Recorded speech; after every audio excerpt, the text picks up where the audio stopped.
Welcome, everyone.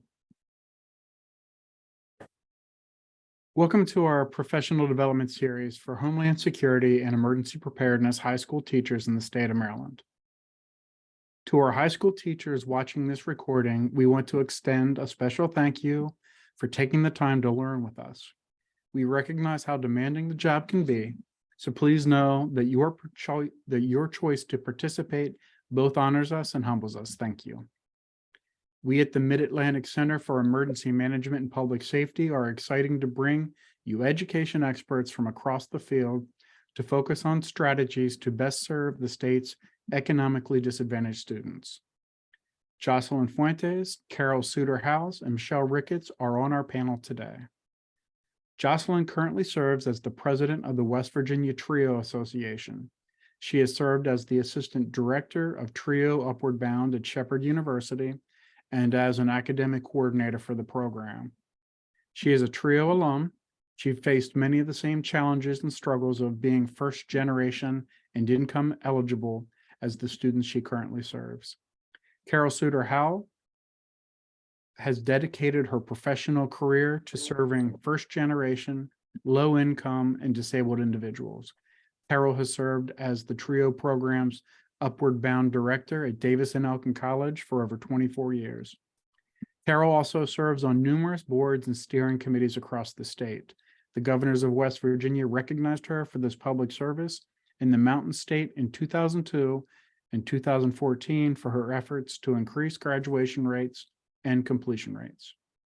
Michelle Ricketts is the Director of Student Success and Retention at Frederick Community College. Through this role, Michelle provides oversight to specialized support programs and leads campus-wide retention and student success initiatives. She previously served as the Assistant Director for TRIO Support Services at Shepherd University. We are very happy to have her here at FCC. Michelle, yes. Thank you so much. So thank you for joining us to talk about supporting students from economically disadvantaged backgrounds. For myself and the other panelists, this is really a passion area for the three of us. We have all had the privilege of working with students, both high school and college students, through TRIO programs. TRIO programs are federally funded grant programs through the U.S. Department of Education that work with students who are economically disadvantaged, prospective or current first-generation college students, or students who have a documented disability. These programs provide intensive support and services for students to help them to be successful and pursue post-secondary education. Jocelyn and Carol both work with high school students, and my experience has been with college students. Between the three of us, we have about 5 decades worth of experience with this population. As teachers, you know that each student brings a unique story and perspective to your classrooms and your offices. However, there are stories that students, for whatever reason, decide not to tell. These are hidden stories that they often don't share with teachers or other support people in their lives.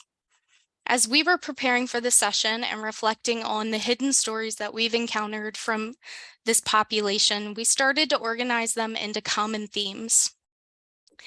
Those themes revolve around common life circumstances, fears, and work and family responsibilities. We would like to share some of these stories and offer some strategies to help support these students that you might find beneficial in your daily practices as you support and retain students. You should know as we share these stories that we have changed the names of the students to protect their privacy. I'll start with the first story, and this story relates to stability. So I think that stability is an area that we often think about and anticipate that students from these backgrounds might experience challenges or barriers from. Sometimes this relates to basic needs insecurity, like not knowing where your next meal will come from or not having food in the house. Sometimes it might relate to not knowing where you're going to sleep night to night because maybe you're bouncing around between families' homes or couch surfing. It could also relate to parents or guardians not being the stable people in the household. And that could be related to substance abuse or parents or guardians who are struggling with mental health or physical health challenges. The story that I would like to share relates to the last part. I met Rebecca as a college student when she joined our TRIO program, but her story actually starts a little bit before that when she was in high school. Both of Rebecca's parents had major health challenges and were disabled. The family had limited means because they lived off of disability income.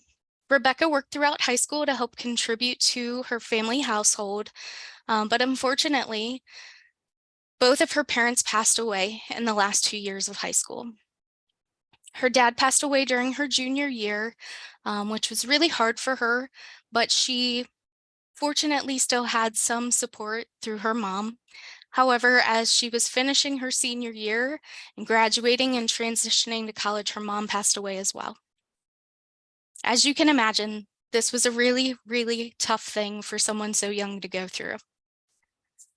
Financially, she didn't have the means to be able to seek out the help that would have probably really benefited her the most.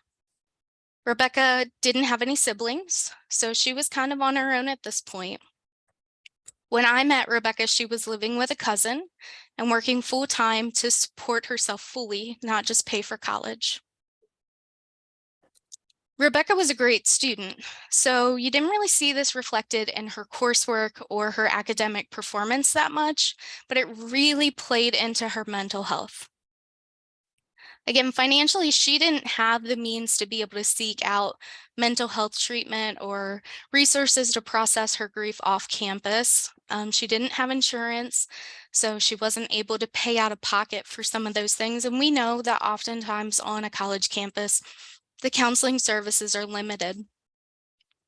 She didn't share this with her teachers for 2 reasons. One, in her words, she didn't want to use the pity card. She worried that her teachers would think that she was trying to make excuses or that they would look at her differently, that she would constantly have to see the pity in their face when they interacted with her. The other reason was that she didn't want to relive this trauma over and over again by having to tell new people all the time. And to give you an example of how she did have to do that, each year for financial aid, she had to apply for a dependency override so that she could be considered independent for FAFSA because she was under 24. That means that each year she had to go back through the narrative of how both of her parents had passed away and provide their death certificates over and over again. This was really hard for her. She felt like it really dredged up this grief and this trauma over and over again. It was like fresh each year then. Rebecca really struggled with not having people that she could depend on when things got tough. So when a lot of students start struggling with motivation or, facing challenging situations, their parents are often the ones that they rely on. And even more so when unexpected expenses come up, she didn't have that safety net. Rebecca was getting close to graduation and that deadline to apply was coming up quickly, but she hadn't applied yet. So when I reached out to her, she shared to me that she didn't have the $65 to be able to apply for graduation. She was willing to postpone her graduation that she had worked so hard for because she didn't want to admit that she needed some help and that she didn't have the $65. Of course, we got that taken care of, and I'm happy to report that she graduated in December with her bachelor's degree. But I think that this is a really good example of how students from this background often feel like they have to do things on their own. She really felt like it was her job to take care of herself and to figure things out on her own. She had been doing it for so long that that was just how it was ingrained in her. And that lack of stability made it to where that she didn't have a safety net to fall back on or to help out when things got tough for her. She wasn't willing to share her story most of the time because she really didn't want to relive it and she didn't want people to look at her differently. At this point, I'm going to turn things over to Jocelyn, who's going to share a story related to support. So the next trend that we noticed in this population of students is support. And when we think of support, we think of the lack of support or little support. But I'm going to share a story about how different support can be and how it can look different. I'll be sharing Brianna's story, and I call her Bree, so I'll call her Bree for short. I've worked with Bree for 4 years, beginning at the end of her 8th grade year. Her mom was very supportive, very hands-on with her education. And just to give a little bit background story as to why mom was so hands-on is because her mom was a teen mom and later on became a single parent. And she didn't want Brianna to fall into the same footsteps as her. During her junior year in high school, Brianna was sexually assaulted, and this really caused a rift in their relationship. And Brianna began to struggle with her mental health. But her mom took control of everything that had to do with college. So meant that her mom planned out what schools, what scholarships, what career paths Brianna would go into. She planned everything out, starting her senior year in high school. And then her mom eventually became very critical. Brianna didn't want any of this. She wasn't in the mental state to deal with any of this. And then her mom became very critical of everything that she did. And they fought a lot of times. They were fighting constantly, to the point where Brianna felt that she no longer could put up with the things that were going on at home. So she moved in with her grandmother, who also had another set of issues herself and was dealing with other things herself. So going into college, Brianna felt very frustrated and alone, and just she felt like she had no support at all. And she was lost and confused. But she didn't want to pursue the careers that her mom had chosen, but she did because her mom supported her all through that process. But it was a very hard thing to do for her. She stuck it out as long as she could throughout her first semester in college. But as we can see, her mom's support was very conditional. As long as Brianna did what she wanted her to do, she was going to have her support. Other than that, she wouldn't have her support. And then I will turn it over to Carol, who will talk a little bit more about the next trend that we saw.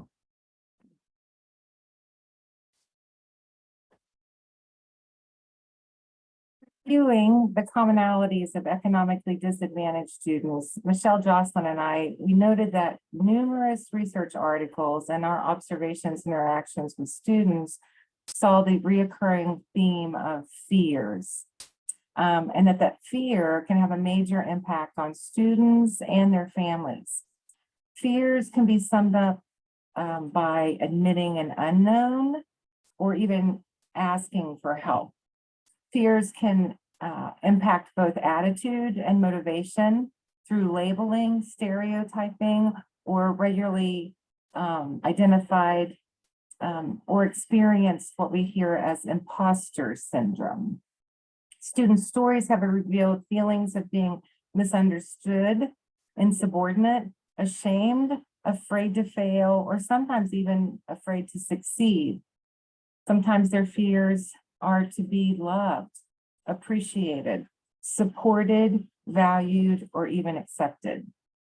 Let me share this story with you of 2 siblings. They grew up in a very rural and impoverished community. Jamie, the oldest, was very bright. Early in her childhood, prior to 5th grade, she was tested and identified as gifted. She received academic enrichment in her school experiences, but she didn't get to go to any outside of school activities or events to even provide additional enrichment outside of the school day or year. Jamie's mother came to be would come to required school meetings, but her mom never felt like she actually contributed to her learning and growth. She even said that she thought that the educators knew better than what she could do for her child. Jamie was always encouraged by her mom to have reading materials at home and to go to school regularly. Jamie, she earned and took academic challenging courses, and she received honors in her coursework throughout her academic year. She did take the ACT, which she received a remarkable 31 without any preparation. However, it stopped there. She never completed a college application, or did she complete the free application for federal student aid. Jamie and her brother Cody, they grew up in a small trailer, living with their biological mother and father. The mother never worked out of her home. Her father was a general self-employed contract laborer who didn't work regularly to provide for the family. His work was very seasonal and sporadic. The family was provided land for the trailer in which they resided by other family members. The family of 4 lived in a home without running water or underpinning. Both the heat of the summer and the cold of the winter blew openly under the trailer, making it both a hot box in the summer and very chilly on any cold night or morning. The wood stove worked very hard to keep the house warm, but it was difficult for the family to maintain an ample supply of available firewood, and it was difficult to get the firewood into the trailers built on addition of the house because the home was full of countless items that were collected because they were listed as free or they might be used one day. The home was full of trash, dirt, and mounds of hoarded items, which also left very limited space in the home for bathing, eating, sleeping, or resting. The family never even traveled on an interstate. The father had lost his driver's license when they were in elementary school because of repeated DUIs and a continuous problem with alcohol. Their mother was afraid of busy roads and would never go on anything that was more than a 2-lane highway. If she was asked to go outside of that area, family members or volunteers from our community would step up to assist. Cody, on the other hand, was diagnosed early with a learning disability. He was a little behind academically, but his work ethic helped him rise to the occasion to pursue academic clubs in high school. He was able to participate in a technical center as well as an FFA group, and he learned to find a way to extracurricular events. One of the things that Jamie was never able to accomplish. Cody, although he had academic difficulties, he did work with his community and his teachers to complete a FAFSA, and with the support of his technical skills, he went on and completed a degree and is now a certified automotive tech and is able to provide for his family quite well. Jamie, who very academically was gifted, she works at a local hardware store. And when she was asked, why didn't you fill out the FAFSA, or what could have helped you do that? Because you still could. She will say, and many times she reflects this as her fears, I didn't have much and I don't expect to have much. Jamie never ever felt part of a group. She never felt comfortable living or inviting a friend home or sharing her home life with her friends or her outside of the family. As she grew, she was always reminded that she was different. Cody, on the other hand, took his fears and used those to excel outside of that. In our experience working with economically disadvantaged students, we've used a lot of tools to create an environment to to talk with just family as well as students. And creating that welcoming environment sometimes helps create an improved standards towards increased attitude and motivational skills for students and families. The story of our fears. So the other trend that we saw was common with the student population is family and work and responsibilities. And for this, I didn't have to look very far. I'll be sharing my own story of how my family responsibilities really affected my education. At the age of 18, I became guardian to my 3 younger siblings. And they were from 2nd to like 5th graders. So they were very, very young. Which meant that I had a lot of outside factors that really affected my education. Sometimes I would not be able to attend class because I had to attend parent-teacher conferences, or sometimes I would have to leave early because I had to pick up a sick child. And I had to, and I was also working 3 part-time jobs to be able to pay for my gas, to be able to pay for my school, my books, to be able to pay for a lot of the things that came with college, even food. So I was tired all the time. I was constantly tired. I would fall asleep anywhere. Half times in class, I would be nodding off. And I went through most of my freshman year in college struggling by myself. It wasn't until one of my professors pulled me aside and asked me, what they said, what's going on? And I was like, I told her I was working, and she said, well, why do you work if your school's already paid for? So that kind of put that block. I wasn't going to share anything else. I wasn't going to say anything else to this person because they weren't going to understand that I had other outside responsibilities and not just to focus on school. Which is why I turned to my trio counselor, and I said, I'm struggling in this class. I don't know what else to do. And, she shared her story with me, and she listened to me, and she was able to give me some advice. But she did that, and I felt heard for the first time, and I felt not judged.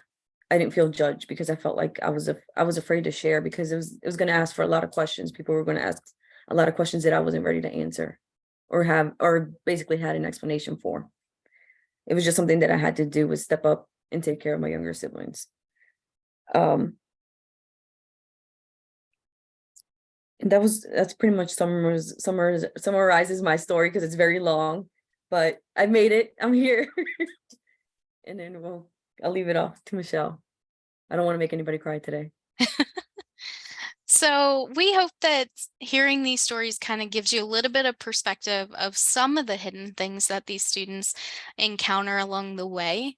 Like I said, each student has their own unique story, so we couldn't possibly encapsulate all of them, but these are common themes that we've seen in our work with economically disadvantaged students. So to kind of switch gears a little bit, I'd like for the panel to be able to share some strategies. So can you share strategies that you use to connect with students or families to help support them and how you use them? I would like to share the common thought of trying to reduce an intimidation factor or create a relatability environment. Kind of like Jocelyn, you made reference that one of your counselors actually earned your respect, that you felt comfortable. Could you elaborate on that? Like how did that come about? Of course, they really humanized themselves, shared their story, shared their experience, and really made it so that I didn't feel like they were prying in my life, So they just said, hey, like this, I understand where you're coming from. This is my story. I understand what it's like to be an older sibling, or what is this responsibility that you might have. And that really, made me see her as a human being and not somebody that made assumptions about me from the beginning, like I had with the other professor, who was quick to make an assumption and just completely, shut me off. Like I did not want to share any further. Other strategies that you've used to connect with students, Jocelyn? Yeah, so for like going back to Brianna and her mom, one of the biggest things that I would do for them is just mediate between the two. Sometimes just listen to them. It doesn't mean that, I would listen to Brianna's side of the story and I would listen to her mom's side of the story and just kind of be the middle person and not say anything, to not agree or disagree with anyone, just listen to them. And that really, really helped. Just say, hey, like, or sometimes, when we're young, we tend not understand where our parents are coming from, and just being able to step out and say, hey, like, can we take a look at your mom's perspective a little bit? And then say same thing for mom. I'm like, can we take a step back and look at, your daughter's perspective? And that really helps. It's just having someone be the middle person and just say, hey, let's take a look. What's going on? I know that I've played that role as well between professors or teachers and students as well, to help them kind of see the student has more going on than what you think. So sometimes advocating on that student's behalf can go a long way as well. For me, I think the strategy that I used the most was being persistent in my outreach to students. So I know we would all love to be in an environment where the first time you ask a student, hey, is everything okay? They tell you the full story. But I think with this population especially, they're not quick to trust and they're not quick to share, and that's for good reason. I think you really have to earn their trust. And part of that earning their trust is knowing that you're going to come back and ask again. So I'll share a quick example of the story. I had a student who, during their first semester, was attending every class and very engaged in the classroom discussion, but did not turn in any assignments, like ever. And first time I asked about it, he just kind of brushed it off as, oh, I forgot, it's an organizational problem. So we started implementing things like reminders in his phone and using a planner, but the behavior continued. And so as I continued to ask and continued to ask, the story kind of changed a little bit, where he was willing to admit, okay, well, there's something else going on. And to reference Carol's point about imposter syndrome, he was really worried that his work wasn't going to live up to the standards. And I think some of us, and I can speak for myself, I feel imposter syndrome as a first generation college student, and it follows me to adulthood. But I think, sometimes for imposter syndrome, that comes out in like being very critical of yourself and being a perfectionist. But for him, it was kind of the opposite. It kind of paralyzed him to where that he would rather fail by not turning something in than have to deal with negative feedback or the possibility of hearing like, you're not right for this. Not that I think that would have been the feedback, but in his head, that's what he felt like the feedback was. And again, being able to share like my experience of me going to college and worrying about that same thing. And then it really changed the conversation, but that was certainly not the answer I got the first time I asked. And had I just left it alone after that, I don't think we ever would have gotten to that, for him to really be able to share what was really going on. And I really like, Michelle, how you made reference of being persistent with your outreach to students, being proactive in your outreach without assumptions. I know that many times it's so important to know a person's name or a nickname and to use that as often as possible. But even if you just try to do like a 2 by 10 rule, like I'm going to see if I can talk to every student 2 minutes. They talk. I'm not talking to them. They're telling me something for just 10 minutes, or 2 minutes for 10 days in a row. Hi, Jocelyn. How are you? How are things going? Tell me about your day. Did you find an easy parking place today? Let them share to develop those relationships. One of the things that I tell my students often, when it comes to their support system, is outsource your support system. If you don't have it at home, find someone that you can relate to, or someone who shares your experience, and make that person your mentor, or make that person your support system. I'm like, always outsource that support system. I'm like, I know I didn't have it. My parents are supportive, but they didn't understand what college was like. And so I had to find those support systems outside of my house. And that's what I always tell my students: outsource those support systems as much as you can. I'm like, find them, make connections, and talk to as many people as you can. So in your experience, what are some of the reasons why students don't share these hidden stories? Fear, just fear of getting judged, and fear of what they don't feel like. Sometimes they don't think that we'll understand where they're coming from, or understand their perspective. And or like for me, it's like, I know that everybody around in the classroom might not have the same experiences, that might not be living the same things I'm living right now. And everybody's kind of used to one set of student in the classroom, and I'm not that. So I was fearful of sharing my story, of sharing what was going on at home. Like I said, I didn't want questions asked that didn't need.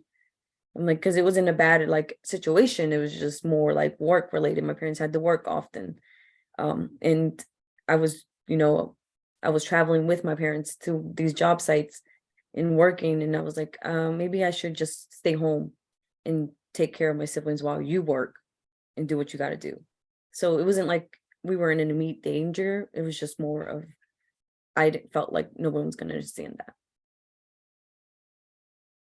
And if we can take our curriculum or our moments and try to build activities or assignments where students can share their experiences and their perspectives and know that they're valued for what they are, but also create opportunities for peer interaction and networking in the classroom. It's amazing how students can uplift each other and how they can create wonderful things through that.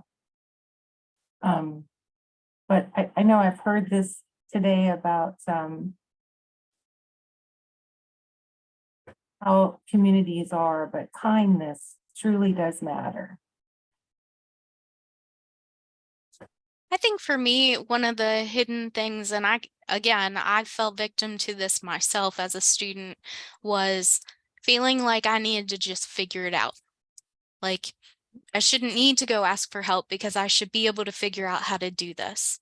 And I think that that's a big thing for our students of not sharing stories, is they're worried that you're going to be like, well, why don't you already know that? Which I don't think 99% of people would ask that.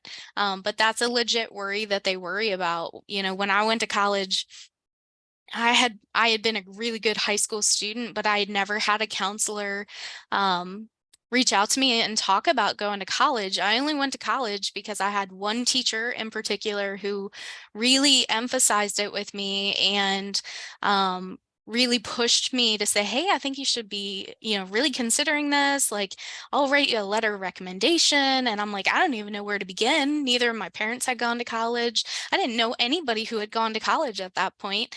And she really helped me navigate that. But then when I got to college, it made me really worry, like, was I a big fish in a small pond in high school? Am I not going to live up to it? So things like, things that I would now recommend to students constantly: go see your professors in office hours, go ask your teacher for help. They're your best resource. Utilize tutoring. Our best students utilize tutoring. Tutors use tutors, right?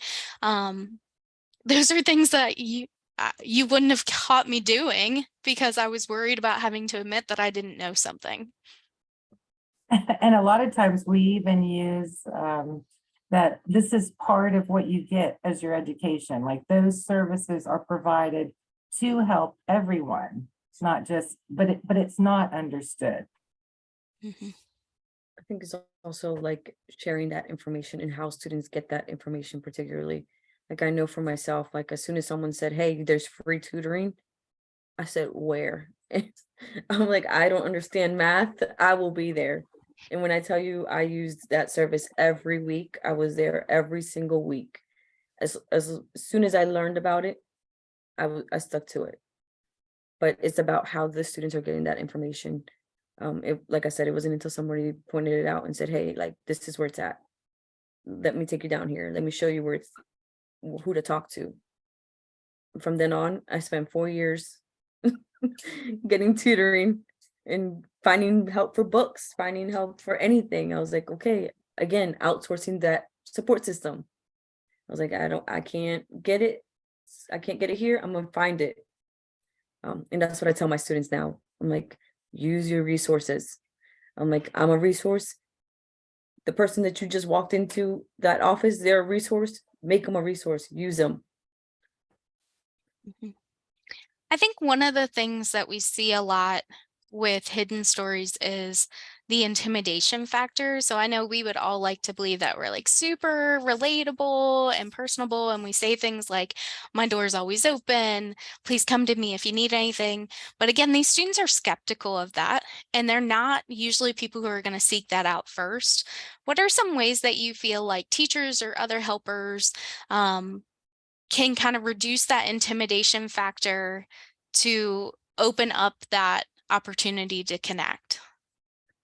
I think it's about creating a safe environment for them. Sometimes, the classroom or the school is their safe environment. When you think about their home life, this is their safe haven. So creating that, one of the things that we did was very basic for our program. I put on the application like their legal name, and then underneath I asked for like I left a little spot open for the preferred name, and just put it there, and that really made a difference for our students. Um, I think also just using, their asking them about what's going on in their life, what's going on social media. I don't know what's going on. I would say I'm young, but they will say I'm not young. But just asking them, hey, like, what are you listening to? Give me a song recommendation. Give me something that I can talk to, I can listen to, or I can send me a TikTok video. I don't care. And they'll be quick to it, share their experiences with you. As long as you start creating that environment, like I'm here, let's talk. And sometimes it's not always just in the classroom. Sometimes it's while they're, I'll make some of the strongest connections individually while walking into the building, while eating lunch, by seeing them in the grocery store and saying hello. It's not always in the classroom. It's not always with your welcome shirt, but volunteering in different capacities, trying to see them in different ways. Sometimes not only helps connecting with the students, but also the families. Mhm. The other thing I would say, and we hit on this a little bit, but peers play such an important role, and I don't think that should be downgraded. There are things that students are never going to be willing to say to me, but they would say to another peer. So being able to connect students in the classroom so that they can actually get to know each other. And, I think we also sometimes tend to focus on what students don't have, but this population especially is so resilient and so willing to work hard to get where they want to go. So like for me, that teacher who reached out to me, like that truly made the difference between whether I considered going to college or not. But then that teacher also connected me with a peer, somebody else. It was a psychology teacher, somebody else who were in college very first year, majoring in psychology, and kind of decided through this teacher's class that that's what they wanted to do. But there were things that I asked about college that I never would have asked that teacher ever. Again, because worrying like, should I already know this? But that a student, they had those same questions when they were in my shoes. So being able to connect peers to each other, I think is really valuable. And one of the strategies we also use is asking the peers to speak for each other. So let's say a simple strategy of an assignment would be, what if everybody would take out a piece of paper and write down what their fears are for the next 2 weeks, or for entering college or completing the semester. So everybody writes something down, then they fold that up and they put it in an envelope, and then they choose and read somebody else's fear. And it helps create that dialogue for them to share openly. So I think that's what we have. Hopefully you've found something in here that's helpful and something you can connect with. I'm going to throw things back to Joe at this point. Thanks, Michelle. Thanks, Carol. Thanks, Jocelyn. These stories are really powerful and these strategies are really good. A few comments. Many K-12 systems, many high schools have peer resources that are set up like that. And a lot of schools have AP students, not AP students, National Honor Society students provide services as tutors. Now, I don't know if that exists in all the CTE high schools, but things like that are there. And teachers do have a lot of resources with their guidance offices and their assistant principals. So they have those resources available to them also. So again, thank you for your participation today. And we're really grateful and we're looking forward to getting this recording up so the teachers can see it. Thank you.